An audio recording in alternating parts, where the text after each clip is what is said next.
Glória a Deus. Boa noite, igreja. Boa noite, povo abençoado de Deus. Vocês estão bem? Felizes com Jesus?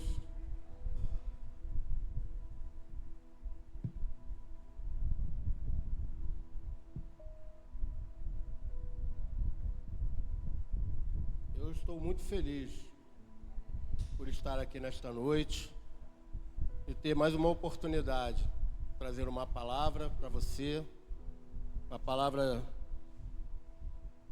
que vai talvez trazer muito alerta, vamos dizer assim, um alerta bom que vai ajustar a tua vida com Deus. A gente tem caminhado com Deus assim, às vezes de forma despretensiosa, né? A gente não tem assim aquela convicção, talvez, do que realmente, por que estamos aqui, por que estamos servindo a Deus, porque Ele nos escolheu. Amém? E eu trago uma palavra hoje para que você venha meditar sobre a sua vida com Deus, a sua comunhão pessoal. Amém? Então, aproveita aí que você está de pé, abra aí a palavra de Deus, lá em 2 Samuel. Samuel, capítulo 6. 2 Samuel, capítulo 6.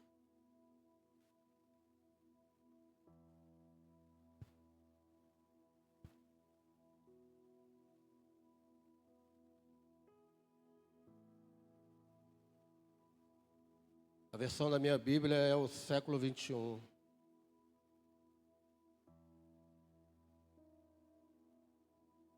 Almeida, atualizada, século 21.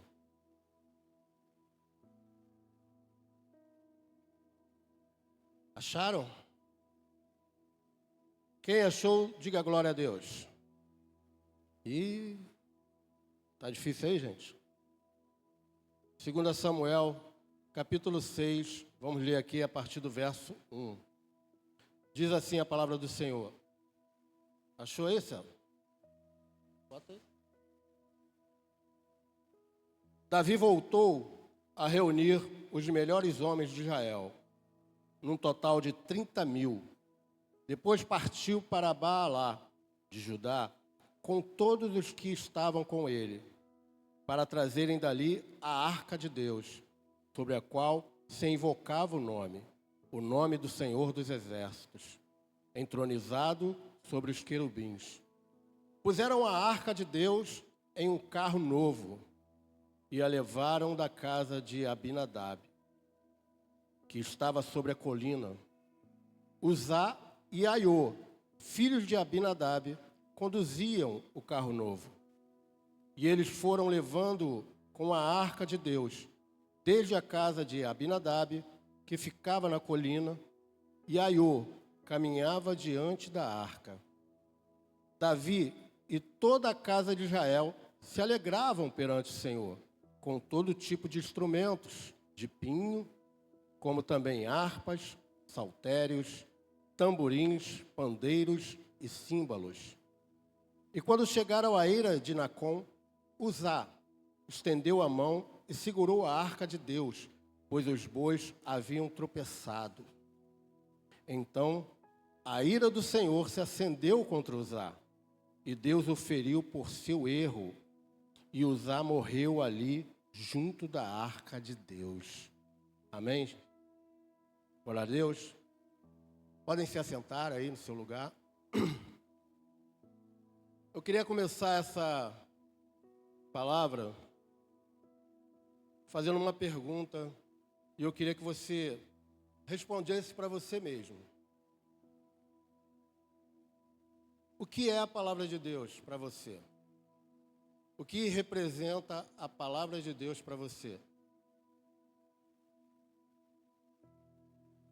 Para muitos, né, é a união de vários livros. Quem concorda? É a palavra de Deus. É Deus falando conosco. Amém? Todas essas coisas são certas.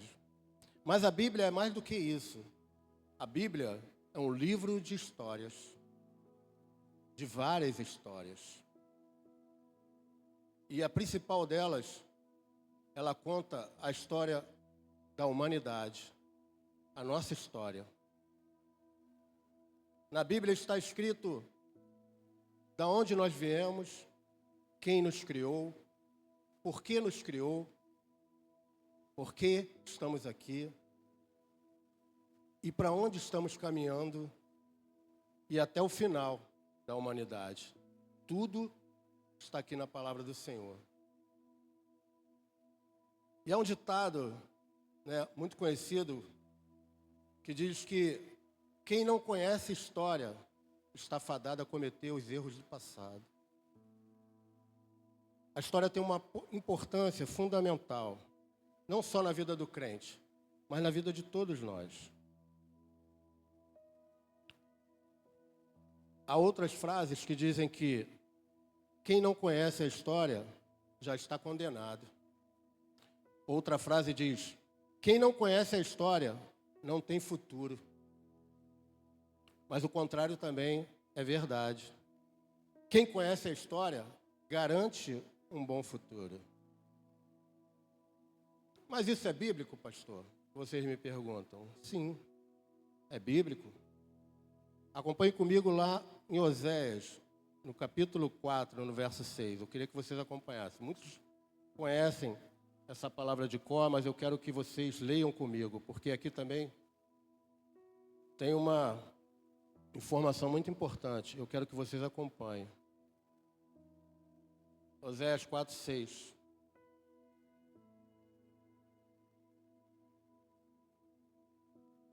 Diz assim: o meu povo está sendo destruído porque lhe falta conhecimento.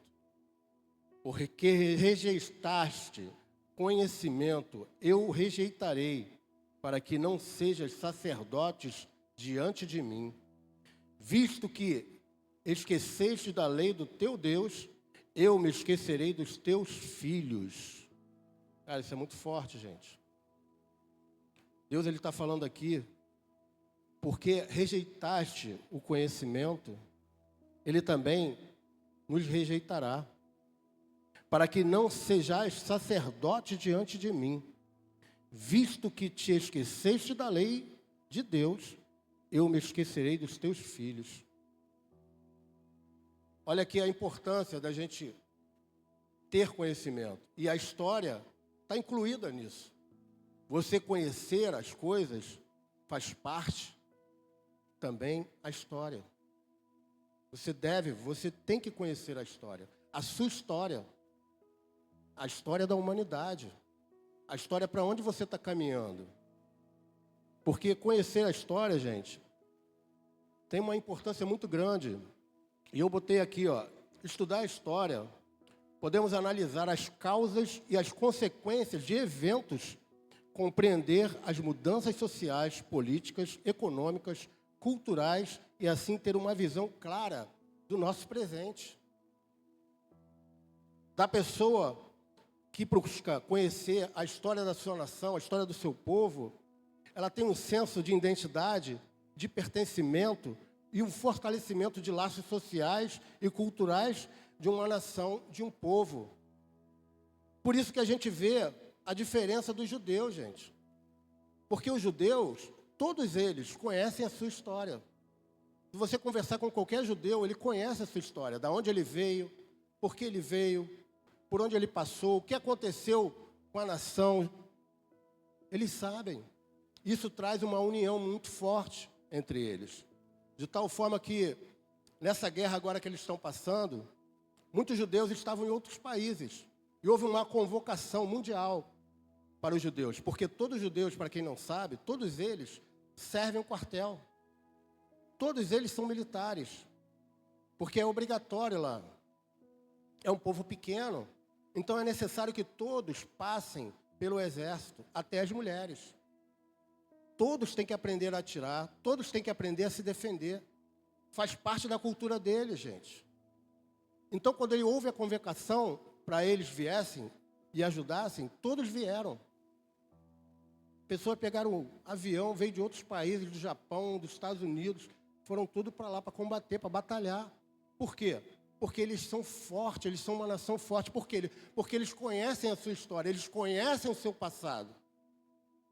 Tem gente aqui, se eu perguntar, talvez, alguma coisa do nosso passado, da nossa história, muitas pessoas não sabem, porque não procuram. Não procuram se esclarecer, não procuram se aprofundar no conhecimento. E a gente perece por causa disso, gente. É através dos erros do passado que a gente aprende a não repeti-los. É com os acertos que nós buscamos soluções para o nosso presente e para o nosso futuro. Você encontra soluções maravilhosas. Eu vou contar uma coisa para você aqui, vou abrir um parênteses aqui, bem rápido, mas eu achei muito interessante. Um filme, é uma série que eu acompanhei, onde o mundo todo tinha sido invadido por extraterrestres, tinham sobrado poucas pessoas. Alguns militares, alguns coronéis, generais. Mas sabe quem sobressaía nessa batalha? Era um professor de história. Ele conhecia muito de história, de batalhas. Então ele foi a pessoa que orientou os coronéis e os generais. E pasmem, ele foi eleito presidente. Porque ele era a pessoa mais sábia, considerada a mais sábia e a mais preparada para governar o país naquele momento.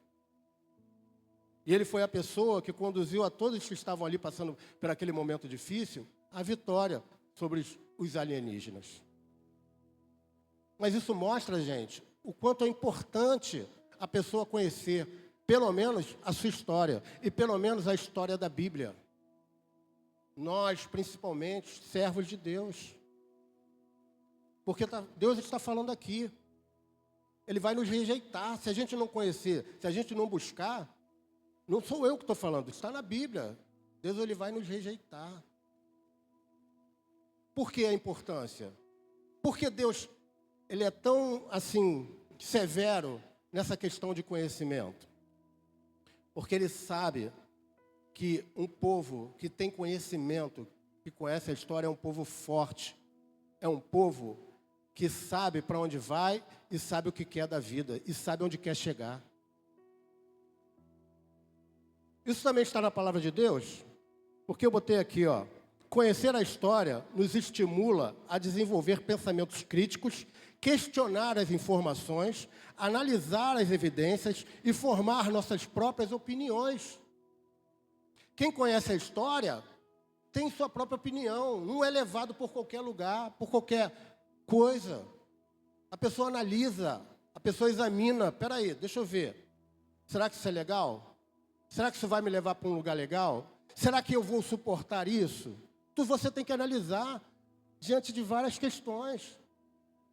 É a vontade de Deus? Isso? Isso está alinhado com a vontade de Deus? Isso é correto diante de Deus? Nós temos que analisar essas coisas. Mas se você não conhece nada, se você não tem conhecimento nenhum, você vai para onde todo mundo vai. É que nem boi. Boi vai para lá, vai todo mundo. Boi vai para cá, vai todo mundo. E a gente tem a Bíblia, gente. Nós temos um Deus que nos guia, que nos orienta. Então vamos seguir o que a palavra de Deus fala. Examinai todas as coisas. Aqui, ó, eu quero que vocês acompanhem. Bota lá, César, por favor. 1 Tessalonicenses, no capítulo 5, no verso 21 e 22. Aí você vai me perguntar, mas isso é bíblico também, pastor? É bíblico. O que diz lá em 1 Tessalonicenses, no capítulo 5, no verso 21? Acompanha comigo lá, ó. Examine tudo, conservai o que é bom. Na minha versão aqui, é NA, que eu botei, que eu achei melhor, está escrito assim, ó. Examine todas as coisas e retenha o que é bom. Ou seja, é para você analisar, examinar só as coisas do mundo? Só as coisas físicas? É para examinar só as coisas espirituais? Não, é todas as coisas. Todas as coisas. Nós temos que examinar tudo. Tudo que você recebe de informação, você tem que analisar. Isso é bom? Isso será bom para mim? Isso está alinhado com a vontade de Deus? Isso vai me levar a algum lugar bom para mim, para a minha família? A gente tem que pensar nessas coisas, gente. Principalmente você que é o cabeça da família. Você tem que saber o que você quer, para onde você vai, por onde você vai. No 22 ele fala, ó, abstenha-se de toda forma do mal. É para a gente pegar, guardar o que é bom e lançar fora o que é mal.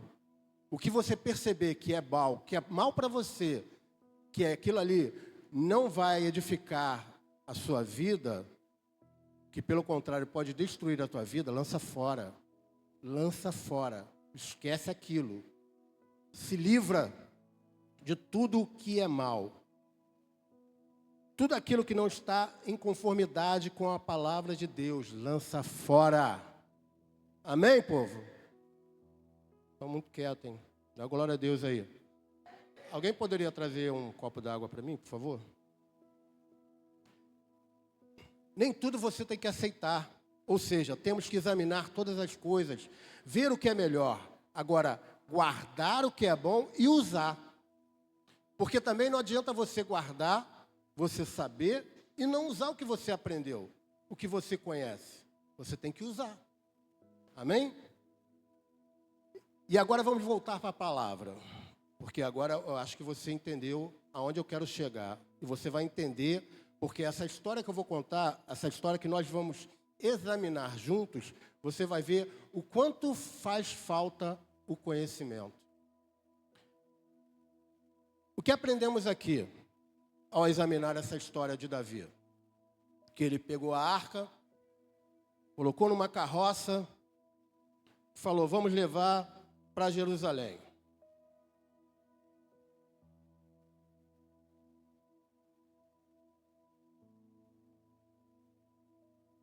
O que Davi estava fazendo?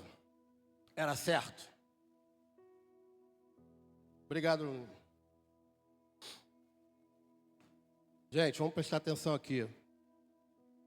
Trazer a presença de Deus para Jerusalém, isso iria unir o povo? Iria. Ia aumentar a fé do povo? Com certeza. Ia aproximar o povo de Deus? Com certeza. O povo iria ser abençoado? Também. E Deus queria isso? Claro que queria. Então, todas essas coisas, aparentemente, são coisas boas. Os motivos eram bons. A intenção era maravilhosa. Todos estavam felizes, todos estavam pulando, festejando, comemorando. Nós estamos trazendo a arca de Deus. Mas e aí? Aparentemente estavam ali fazendo uma grande obra. Não é verdade? Uma grande obra. Muitas pessoas, quando ouvem essa história, pela primeira vez, ela fica meio que sem entender. Poxa, usar, estendeu a mão ali para segurar a arca que estava caindo, não era uma coisa boa? Não era, gente? Vamos interagir aí. Não era? Era uma coisa boa, gente. Ele estava aparando a arca para que ela não caísse no chão.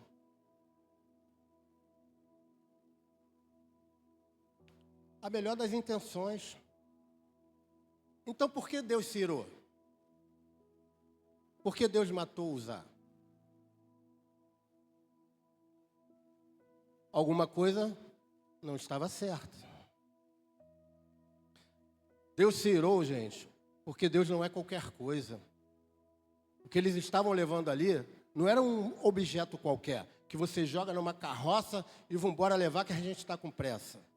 Não é assim. As coisas de Deus não funcionam assim. Não era um objeto qualquer. Não se trata as coisas de Deus assim, de qualquer jeito, gente. Leva para lá, leva para cá. Nós temos que ter temor, reverência, cuidado, zelo com as coisas de Deus.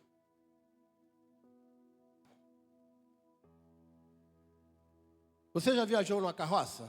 Quem já viajou na carroça aqui? Eu já viajei. Quando eu fui lá para Minas, meus tios lá, eles moravam bem lá para dentro, bem na roça mesmo. Então a gente ia até um certo ponto, depois era só um caminho, só uma trilha. Então a gente pegava lá uma carona com a carroça, que ia para lá, para aqueles lados, e a gente ia. Gente, tu vai quicando, ó.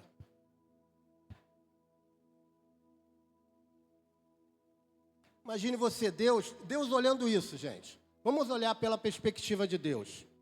Pegar a presença, o que representa a presença de Deus, gente. É como se você tivesse Deus ali do teu lado. Pegaram a presença de Deus, jogaram na carroça, nos bois e vão embora. E Deus foi ali, ó.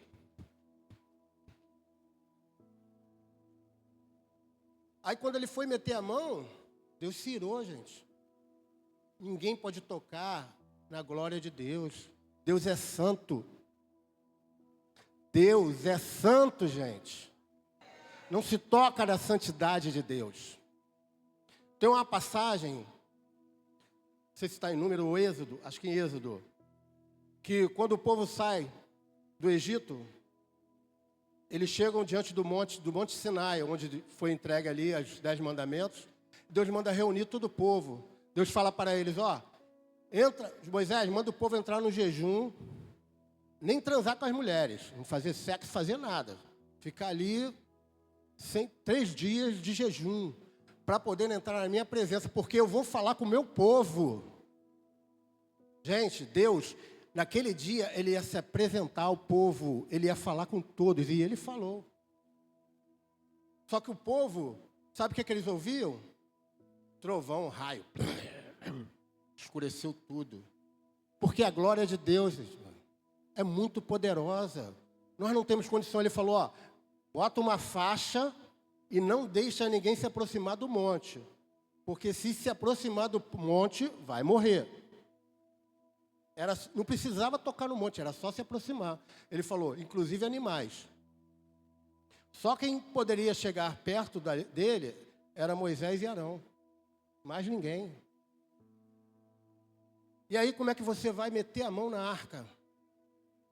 Na presença de Deus, gente. Isaías, quando chegou diante de Deus, vamos dizer assim, numa aparição que ele fez em espiritual, ele foi até o céu. Disse que a glória de Deus encheu todo aquele lugar. Para ele poder falar, o anjo teve que tocar uma brasa e tocar nos lábios dele. Porque ele não conseguia nem falar. Então a gente vê que não é de qualquer maneira que a gente se apresenta a Deus. Não é de qualquer maneira que a gente faz a obra de Deus. É com zelo, com cuidado. Amém? Então, não vai se espantar do que eu vou falar aqui agora. Mas diante de tudo isso, não adianta a pessoa jejuar, não adianta a pessoa orar, não adianta a pessoa dizer que ama a Deus, não adianta a pessoa dizer que tem fé, se a pessoa não fazer aquilo que é a vontade de Deus, se ele não fizer de maneira correta. Porque não adianta você praticar todas essas coisas, mas fazer as coisas de maneira errada. Por quê? Porque não é do nosso jeito, é do jeito de Deus. É do jeito de Deus, gente. Não é com os nossos pensamentos, é com os pensamentos de Deus. O que diz lá em Isaías 55:8? Bota aí, Sandro.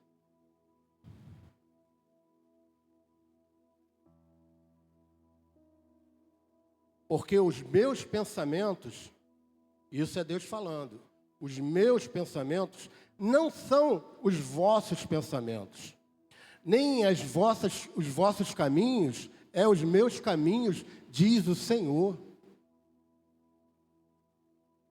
Então, os pensamentos de Deus estão muito acima dos nossos. Repita comigo. Não é do meu jeito, é do jeito de Deus. Amém? E como Deus ordenou isso? Como era para ter feito isso?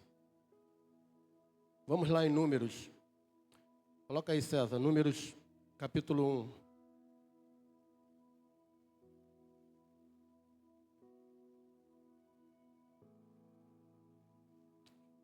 1. O nosso Deus, gente, é um Deus de detalhes.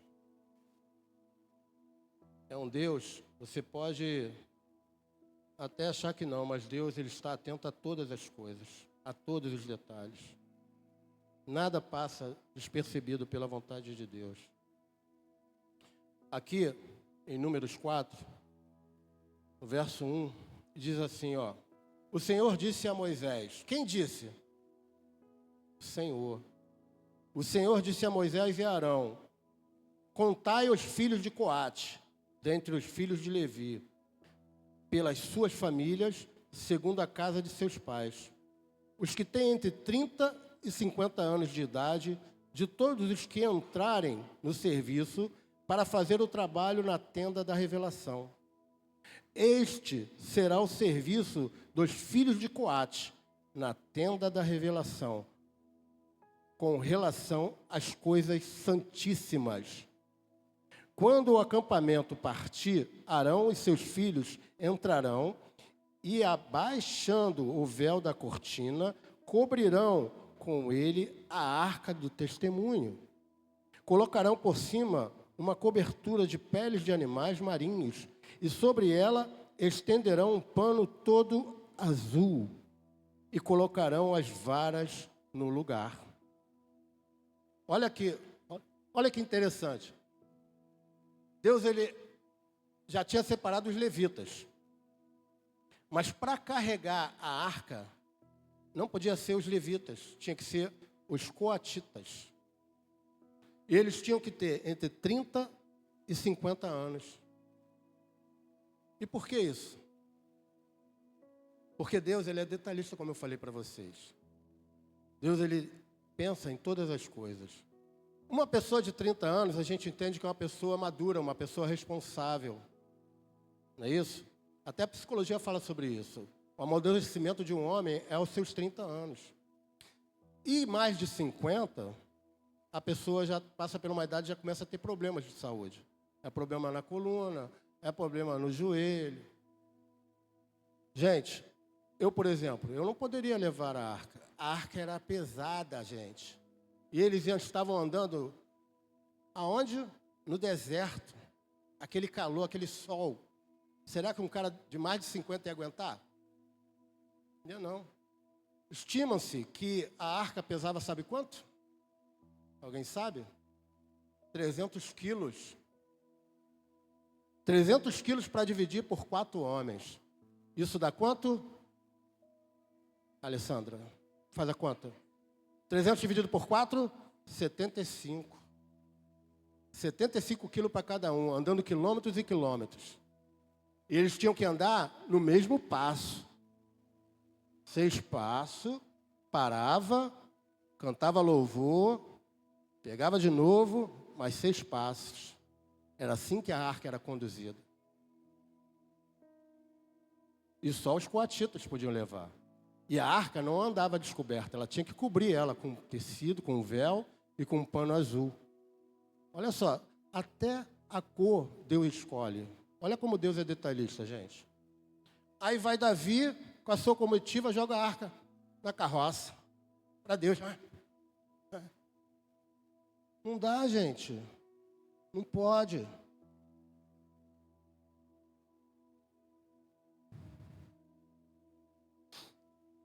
Tem um... O que isso nos mostra? O zelo de Deus pelas coisas santas. E nós devemos ser muito mais ainda quando se trata das coisas de Deus. Você gosta de ser tratado de qualquer maneira? Você gosta? Hein? Quando as pessoas desfazem de você? Ah, fica aí, espera aí, ó. Quando tu chega num lugar, a pessoa fala assim, ah, não, espera aí que ele está ocupado. Fica aí. Aí tu fica lá 1 hora, 2 horas, 3 horas para ser atendido. Você vai gostar? A gente não gosta, então a gente não pode querer isso, principalmente para quem? Para o nosso Deus. Nós temos que ser zelosos. com as coisas que Deus... Por isso a palavra de Deus diz, muitos são chamados, mas poucos são os escolhidos. Isso está lá em 22:14. Por quê? Porque muitos ficam pelos caminhos, gente. Muitas pessoas começam bem, depois se perdem. Por quê? Porque começam a querer fazer as coisas do seu jeito. Elas não fazem mais as coisas do jeito de Deus, do jeito que está na palavra. Ela começa a fazer as coisas do jeito dela, achando que está agradando a Deus. Está vendo, todo mundo está alegre, todo mundo está feliz, está agradando as pessoas, está agradando a Deus e não está. Muitos, não falo só de pessoas principalmente, mas inclusive ministérios. Muitos ministérios se destroem, ou não. Porque para o diabo, aquilo ali é muito bom. Para o diabo, isso é maravilhoso. Está todo mundo ali, ó. Mas tem palavra? Tem conhecimento? Está trazendo conhecimento para as pessoas? Para fazer com que elas andem com as próprias pernas? Para que elas não precisem depender de nenhum pastor? Porque Deus não te traz aqui para você ficar dependente de pastor. Deus te traz aqui para que você conheça a palavra, conheça para onde Deus quer que você vá, aonde você quer chegar, para que você prospere, para que você cresça. Porque isso, conhecimento é crescimento. Você vai crescer não só espiritualmente, mas emocionalmente, financeiramente, em todas as áreas da sua vida. Você vai prosperar, gente. Gente, a palavra de Deus diz que a sabedoria é melhor do que ouro refinado. Tem gente, vocês conhecem, vocês sabem, pessoas que estão aí, ó, na mídia, famosos, bilionários, só com inteligência. Porque criaram coisas que hoje estão aí na mão de todo mundo. Não é verdade? Saber, conhecer. Deus não quer, é claro, que cada um tem suas limitações. Deus sabe, Deus conhece todos nós. Mas nós devemos nos esforçar, fazer a nossa parte. Gente, hoje, nós temos a internet. Até uma pessoa que não sabe ler hoje, se ela não souber ler, ela bota para ouvir. Ah, pastor, eu não sei ler. Bota para ouvir, pô. Às vezes eu faço isso.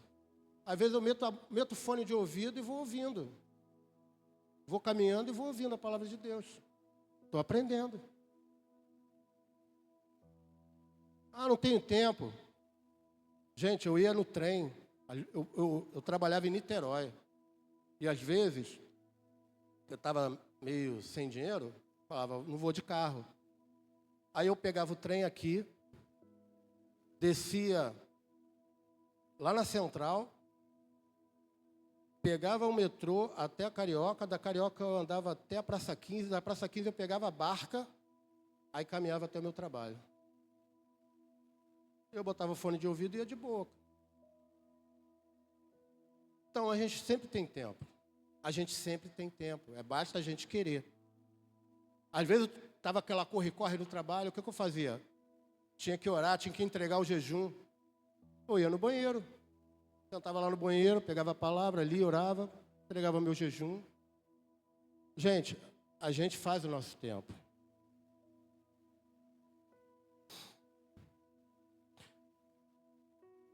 O que gera, olha só, presta atenção no que eu vou falar. O que gerou a falta de conhecimento na vida de Davi nessa situação? Ele assumiu a culpa? Na hora, não.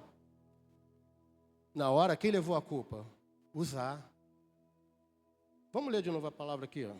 Vamos lá. Bota aí de novo, Zé. Para vocês entenderem, olha só.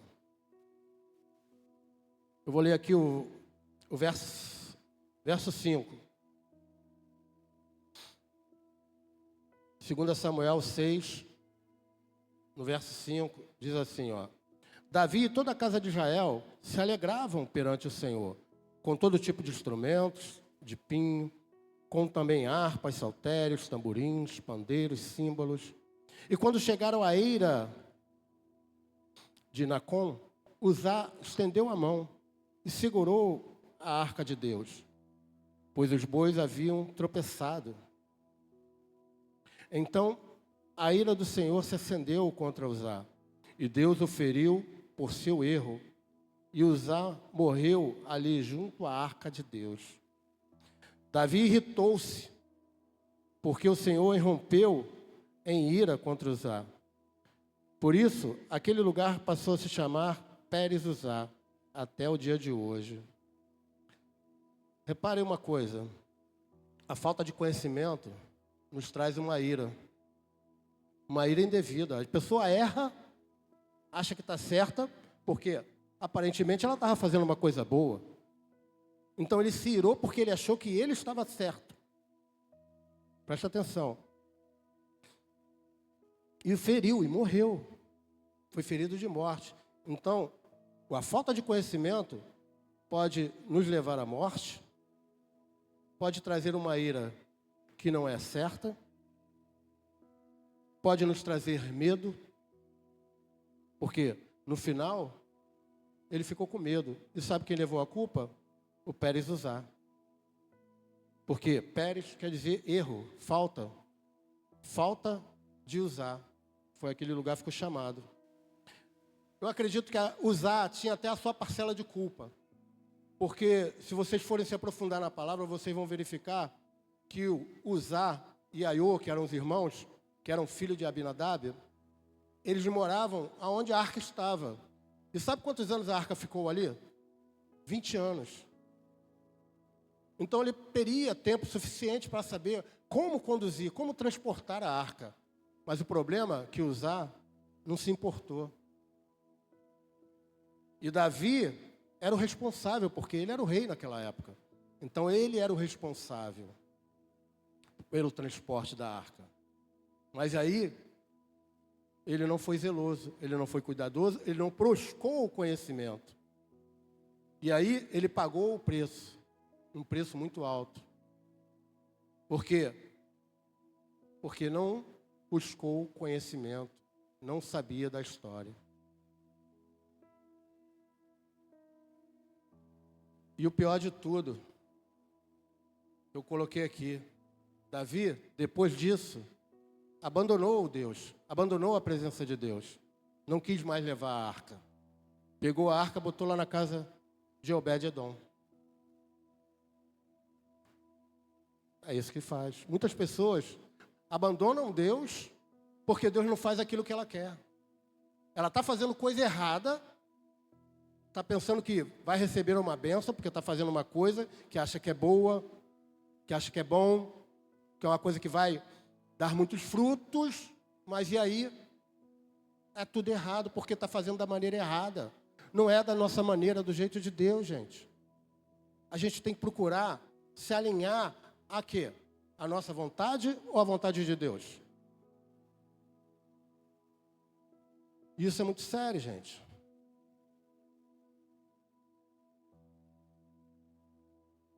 Quantas pessoas, gente, quantas pessoas poderiam ter sido salvas ou livres da morte se a pessoa tivesse o conhecimento? Já parou para pensar disso? Quantos livramentos de coisas que você fez e de errado que você poderia fazer certo se você tivesse o conhecimento para fazer aquilo que você fez e que deu errado? Não é de qualquer maneira que a gente serve a Deus, gente. Não é do jeito certo, é do jeito de Deus. Existe uma outra história envolvendo Davi, que está lá em 1 Crônicas 21, verso 1. Bota aí, César, por favor. Aqui nós vamos ver uma outra atitude errada. De novo, Davi não procurou conhecimento, não procurou se informar das coisas. De novo, não consultou a Deus, não examinou se aquilo era certo, ele simplesmente foi lá e fez. Deixa eu botar aqui. 1 Crônicas.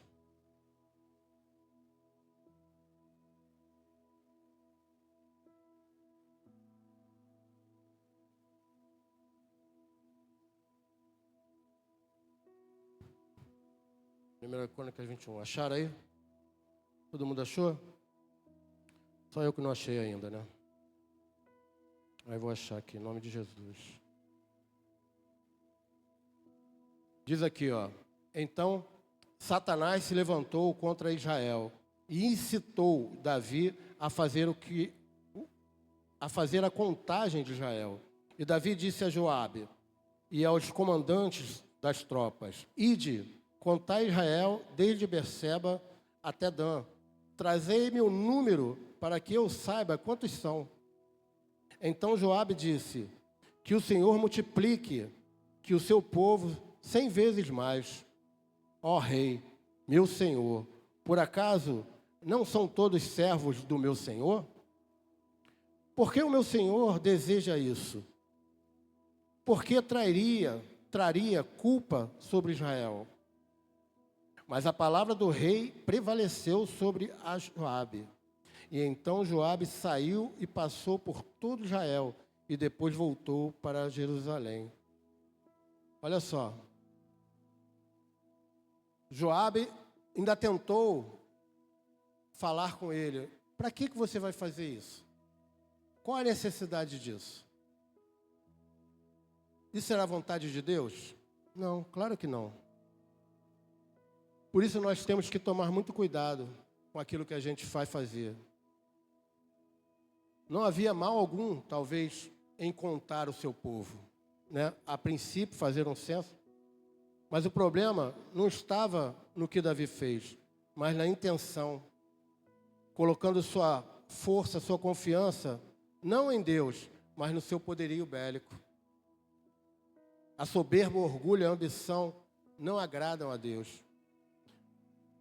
Ele confiou mais em números do que em Deus. Joabe era um homem de confiança, gente. Às vezes, a gente está...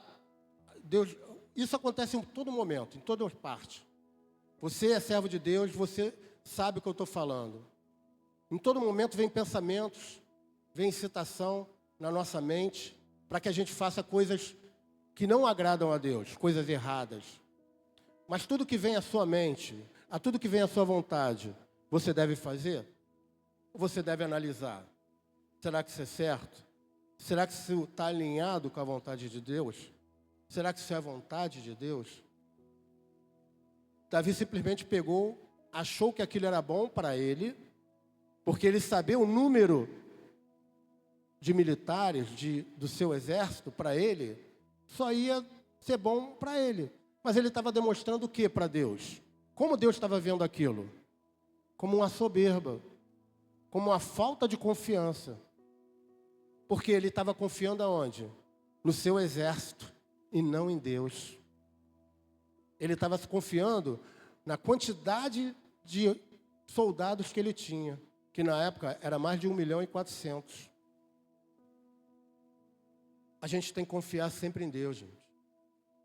Às vezes, por mais que as coisas estejam difíceis, nós não podemos tomar um caminho que a gente sabe que é errado. Um caminho que não vai ser bom para a nossa vida. Um caminho que aparentemente não tem nada demais. Não é um crime que eu estou cometendo, mas a gente sabe que é uma coisa que não agrada a Deus. Então não vai por esse caminho. Busca uma orientação, examine todas as coisas e retém o que é bom. Converse com alguém. Busque conhecimento dentro da palavra. E aí, com certeza, Deus vai falar ao teu coração. Eu, particularmente, quando eu vou tomar uma atitude, às vezes, parece até que é boa. É um trabalho que apareceu. Poxa, mas é um trabalho que eu vou trabalhar em outro estado. Eu vou ter que deixar minha família sozinho. Vou ganhar bem financeiramente. Era bom. Mas será que era a vontade de Deus? Por 3 vezes Deus me negou isso. E só na quarta oportunidade é que eu conseguiria. Mas por quê? Porque eu tenho certeza. Eu coloquei isso nas mãos de Deus. Eu falei, Senhor, se for da sua vontade, beleza. Se não for, faça com que eu não consiga ir. E é isso que a gente tem que fazer, gente. Colocar as coisas nas mãos de Deus. Porque acontece, é real. Deus está cuidando da gente o tempo todo. Ele sabe qual é o melhor caminho. Ele sabe qual a melhor situação que você tem que estar. Talvez hoje você não esteja nem numa situação agradável. Talvez você está aqui passando por uma dificuldade muito grande. Mas é a vontade de Deus para a sua vida. Alguma coisa de bom Ele está te ensinando. Ou você tem que aprender. Mas com certeza Deus tem uma coisa melhor para você. Mas é necessário que você suporte e aguente firme, entendeu? Em Deus. Deus, me sustenta. Está difícil. Senhor, me sustenta. Me mantenha de pé, Senhor. Eu não quero sair da Tua presença. É assim que a gente deve agir com Deus, gente. Com zelo, com amor. Hoje, naquele tempo, eles não tinham a Bíblia. Eles não tinham a internet. Eles não tinham todo o conhecimento que hoje está à nossa disposição. Era mais difícil. A gente tem que entender isso também. Mas mesmo assim, Deus não perdoa o erro das pessoas. Deus não passa a mão na cabeça de ninguém. Porque Deus é zeloso. Deus é amor. Mas a palavra de Deus diz que Deus também é um fogo consumidor. Porque Ele não compactua com o pecado. Não é que Deus queira o mal de ninguém, mas é inerente de Deus. Deus é santo. Aí algumas pessoas aí devem estar pensando assim, essa palavra não é para mim não, essa palavra é para obreiro, essa palavra é para quem faz a obra. Aí que você se engana. Essa ordem é para todos nós. Todos aqui já aceitaram Jesus? Já se batizaram nas águas? Você é crente? Então você tem a responsabilidade de dar o quê? No mínimo, dar um bom testemunho. Dar um bom testemunho no seu trabalho, na escola, na sua faculdade, aonde você for. Você tem que dar um bom testemunho, porque você vai influenciar as pessoas. Ou você é um crente 007. Sabe o que é crente 007? Ele é crente só na igreja. No trabalho, ninguém sabe que ele é crente. Ninguém pode saber. Na escola, ninguém sabe que eu sou crente. Não fala para ninguém. É o crente 007. Mas aí, toma cuidado. Porque Jesus, ele disse aqui também, lá em Mateus 10, 32 e 33, o que ele disse? Portanto, aquele que me confessar diante dos homens, eu confessarei diante de meu Pai que está no céu. Mas aquele que me negar aqui na terra, diante dos homens, eu o negarei lá diante de Deus. Então isso é muito sério, gente. Nós temos que dar um bom testemunho. Eu já escutei isso de várias pessoas. Quando você convida alguém para a igreja, eu já escutei, convidei vários colegas já para vir aqui. Aí ele fala, poxa, sinceramente, para ser crente que nem aquele cara que eu conheço lá, o meu vizinho, não dá não. O cara xinga, fala mal dos outros, engana os outros, maltrata a família. Não dá não. Para ser crente que nem aquele cara ali. Mas por quê? Mau testemunho.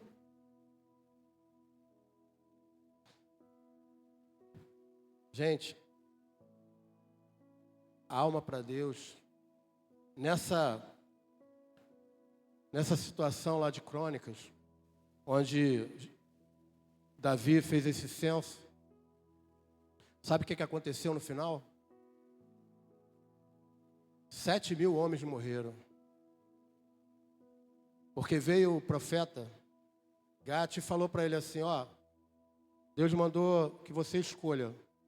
Ou você vai ficar 3 anos com fome, 3 meses, o seu exército sendo perseguido pelos inimigos, ou você quer 3 dias de praga? Aí ele falou, e escolhe agora porque Deus está com pressa. Aí ele, todo assustado, falou, é melhor que eu fique nas mãos de Deus, porque Deus é misericordioso. Aí essa praga matou 7.000 homens. Problema, gente, para onde vai essa conta? Almas, são almas. Almas para Deus é o que Deus mais preza, é o que Deus mais valoriza. São almas, são vidas. Por isso a gente tem que ter respeito, zelo por todas as pessoas. Buscar conviver bem com todos. Para quê? Para que nenhum sangue fique sobre suas costas. Nenhum sangue de algumas pessoas venham cair sobre você por ter dado mau testemunho. Deus me livre disso. Não que eu não seja certinho, todos nós erramos, gente. Talvez você esteja aqui pensando, poxa, pastor, eu já errei tanto, eu já fiz tanta coisa errada na minha vida. Será que Deus vai me perdoar? Será que eu vou poder continuar? Será que Deus vai continuar me aceitando? Vai. Porque Deus é misericordioso, Deus também é amor, Deus entende. Davi errou muito. Olha aqui o exemplo de Davi. O segundo coração de Deus, né? Ele era considerado segundo coração de Deus. Ou seja, ele tinha uma intimidade muito grande com o Senhor. Deus amava Davi. Mas Deus não passava a mão na cabeça. Mas o que Davi fazia quando ele errava? Ele era humilde. Ele de imediato, ele admitia o seu erro, se humilhava diante do Senhor, recebia o perdão de Deus e continuava. Depois ele continuava adorando a Deus, continuava com a sua obra. Porque muitas coisas boas também Deus fez. Davi fez para Deus. Deus trouxe, depois que isso aconteceu, né, Davi ele entendeu como teria que trazer a arca da maneira correta. Ele convidou todos os levitas, coatitas que estavam no reino dele, se juntaram todos eles, jejuaram e trouxeram a arca de forma correta. E naquele dia o povo foi abençoado, muita coisa. Diz que Davi ele chegou pulando, né, comemorando, e aquele vestido dele se levantava, as cuecas dele apareciam, mas ele não estava nem aí. Ele se alegrava, né? E, gente, o Espírito Santo. Às vezes a gente se incomoda com a forma que a pessoa está ali adorando, né? Gente, é o Espírito Santo. Às vezes a pessoa é tomada pelo Espírito Santo. Eu não digo aquelas pessoas que a gente sabe que está ali só fazendo uma cena, mas tem as coisas reais que acontecem. É o Espírito Santo. E o Espírito Santo é alegria, é paz, é amor. Eu vou contar uma coisa para vocês aqui, que eu acho que eu nunca falei no altar. Mas quando eu aceitei Jesus, eu senti uma presença tão forte de Deus. Infelizmente, eu nunca mais senti isso. Eu até sinto um pouco de tristeza por causa disso. Mas eu sentava sempre num lugar, eu e minha esposa, e ali eu fechava meus olhos, eu não olhava para ninguém. Eu só queria louvar, ficava ali ouvindo. Eu não sabia cantar muitos louvores, mas eu me esforçava em querer aprender, eu gostava de cantar. Eu queria louvar a Deus.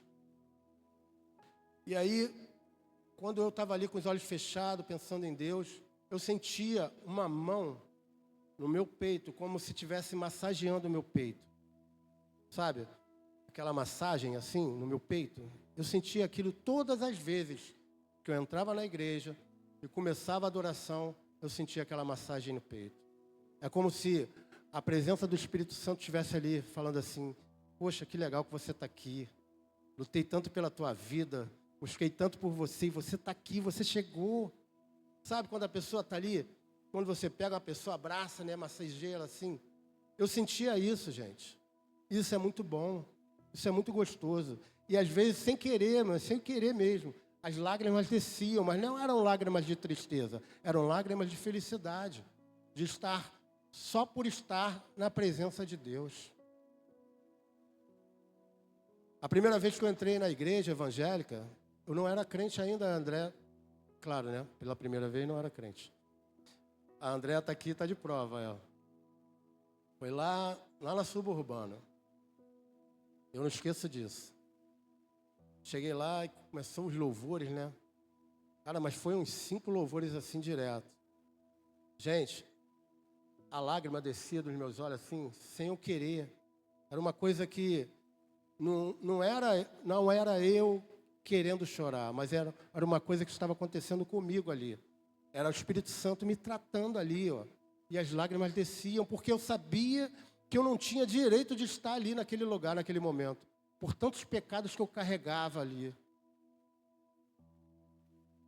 E foi bom. Eu acho que se naquele dia o pastor tivesse feito o apelo, eu tinha aceitado Jesus naquele dia. Mas aí ele não fez, não aconteceu, tinha que acontecer outro dia. Mas amém. Mas é isso. Todos nós, né, cometemos erros, cometemos nossas falhas, mas o que é importante é a gente reconhecer o nosso erro, o importante é você reconhecer o seu erro, você pedir perdão a Deus, buscar o perdão de Deus e continuar em frente, gente. Seguir em frente, porque é assim que a gente aprende, é errando, é cometendo erros, é falhando aqui, mas o importante é a gente nunca perder o foco, nunca perder a visão, porque qual é o nosso alvo, gente? É Jesus, é a salvação. Então, não perca o alvo, não deixe de olhar sempre para Jesus. Amém? Glória a Deus, vamos ficar de pé, vamos aplaudir o Senhor Jesus. Eu gostaria de fazer uma oração. Eu queria que você fechasse seus olhos nesse momento, colocasse a mão sobre o seu coração. Senhor nosso Deus,